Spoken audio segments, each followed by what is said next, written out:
अभिवादन स्वीकार कीजिए ब्रजेश मिश्रा का और आप देखना शुरू कर चुके हैं द डिबेट। बहनों भाइयों, उत्तर प्रदेश में विपक्षी दलों के गठबंधन का घटक दल कांग्रेस अपने सीट टिकट घोषित नहीं कर पा रहा है। कांग्रेस ने 17 सीटें ली लड़ने के लिए, लेकिन अभी तक उन्होंने फॉलो नहीं किए, घोषित तक नहीं की सीटें। क्या कारण है कि कांग्रेस अपनी सीटें घोषित नहीं कर रही है? और इसी बीच दो बड़े डेवलपमेंट हुए हैं जो बड़ा ही आश्चर्य में डालते हैं। कांग्रेस के दो पुराने दिग्गज ताकतवर नेता उसका साथ छोड़कर चले गए वाराणसी से, और कांग्रेस के पूर्व प्रदेश अध्यक्ष राजेश मिश्रा ने पार्टी छोड़ दी, और आज कानपुर वाले अजय कपूर ने भी पार्टी छोड़ दी।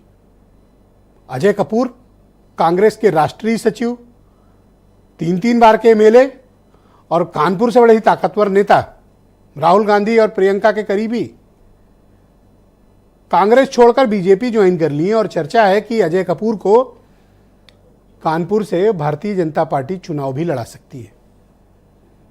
बहनों भाइयों, भारतीय जनता पार्टी की 51 प्रत्याशियों की लिस्ट के पश्चात अपोजिशन की टिकटों का वितरण फिलहाल के लिए होल्ड है। समाजवादी पार्टी ने भी अपनी 33 सीटें घोषित की थी और 4 सीटों पर उन्होंने प्रभारी घोषित किए थे। उसके बाद से उनकी सीटें घोषित नहीं हुई, रुकी हुई हैं। किसके इंतजार में? भारतीय जनता पार्टी ने भी 51 के बाद अभी अपनी सीटें घोषित नहीं की, किसके इंतजार में? बीजेपी किस बात का वेट कर रही है? जब भारतीय जनता पार्टी को लगता है कि वो बेहद ताकतवर है और उत्तर प्रदेश में सब जीत लेंगे, तो टिकट की घोषणा में बीजेपी विलंब क्यों कर रही है? बहनों भाइयों, यहां मसला है कि कांग्रेस समाजवादी पार्टी से गठबंधन में अपने हिस्से की 17 सीटें लेकर गई। इतनी सीटें लेने के बाद भी अभी तक कांग्रेस ने एक भी सीट डिक्लेयर नहीं की, तब जब अब चुनाव घोषित होने को बस 2-3 दिन बाकी है। तो क्या कारण है कि कांग्रेस अपनी सीटें घोषित नहीं कर रही है और उसकी पार्टी के बड़े बड़े नेता पार्टी छोड़कर जा रहे हैं? कोई ताज्जुब मत करिएगा अगर कांग्रेस के कुछ और बड़े नेता यूपी में उसका साथ छोड़कर चले जाएं। कांग्रेस में इतना असमंजस क्यों है? रणनीतिक कोई कमी है, प्रत्याशी नहीं मिल रहे हैं, या फिर किसी के इंतजार में है कि कोई आएगा और उनके साथ गठबंधन करेगा? बहनों भाइयों, मायावती कितनी बार खारिज कर चुकी हैं, कड़े शब्दों में खारिज कर चुकी हैं, निंदा करके खारिज कर चुकी हैं, डांट के खारिज कर चुकी हैं, लिख के खारिज कर चुकी हैं, ट्विटर पे खारिज कर चुकी हैं, प्रेस कॉन्फ्रेंस करके खारिज कर चुकी हैं। किसी के साथ नहीं, अकेले लड़ेंगे। लेकिन उसके बावजूद कांग्रेस के तमाम नेताओं को गलतफहमी है कि कांग्रेस की बीएसपी उनके साथ अलायंस में आएगी। राजनीति में कोई असंभव बात नहीं होती, कुछ भी हो सकता है, एनीथिंग। लेकिन वर्तमान परिप्रेक्ष्य में जो ताज़ा सूरत हाल है और जो एविडेंस हैं, वो बताते हैं कि बीएसपी कांग्रेस को चिमटे से भी छूने को तैयार नहीं है। तो फिर कांग्रेस इंतजार किस बात का कर रही है? 17 सीटों पर कैंडिडेट डिक्लेयर करने में उसे क्या परेशानी है? बीजेपी भी नहीं कर रही है, समाजवादी पार्टी भी नहीं कर रही। बहनों भाइयों, एक कॉमन सोच ये है, एक सामान्य राजनीतिक सोच ये है कि पहले तुम घोषित करो, तुम्हारे देखेंगे, फिर अपने उतारेंगे। ये तो हुई सामान्य सोच। लेकिन असली सोच क्या है राजनीतिक रूप से?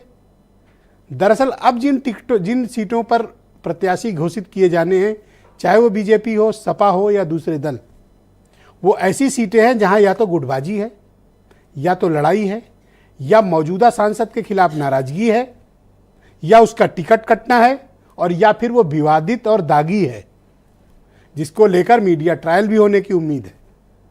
तो कम दिन रहेंगे, चुनाव नजदीक होगा, लहर में सब निकल जाएगा। ये मुख्य कारण होता है। आरएलडी ने अपने प्रत्याशी घोषित कर दिए, खैर मिला भी उनको 2 ही घोषित कर दिए। राजभर ने भी अपनी पार्टी के एक टिकट मिला, वो भी घोषित कर दिया।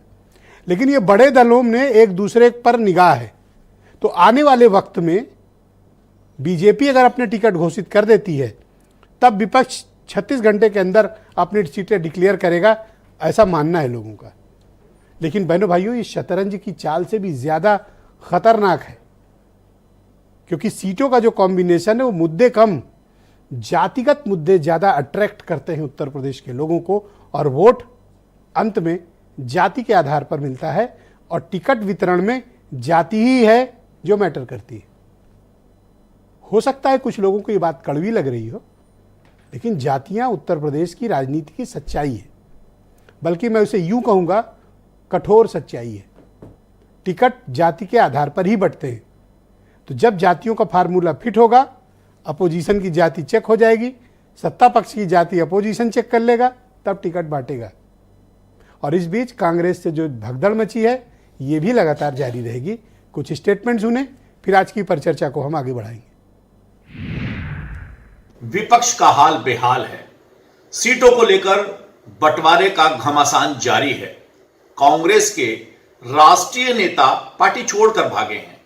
यह विवाद और बिखराव आगे और भी जारी रहने वाला है। देखिए, मुझे नहीं लगता किसी तरह का कोई बिखराव है या सीट को लेकर कोई असमंजस है। जिस तरह से कांग्रेस पार्टी लगातार मीटिंगें कर रही है और हमारी एक प्रक्रिया होती है उसे फॉलो कर रही है, बहुत जल्दी ही आपको नामों की घोषणा भी मिल जाएगी। 2 लिस्ट हम ऑलरेडी जारी कर चुके हैं, ये तीसरी लिस्ट है जिसका हमें इंतजार है। इंडिया गठबंधन के तमाम सहयोगी दल एकजुटता के साथ आगे बढ़ रहे हैं और जनता बड़े उत्साह से इस एकजुटता को स्वीकार रही है।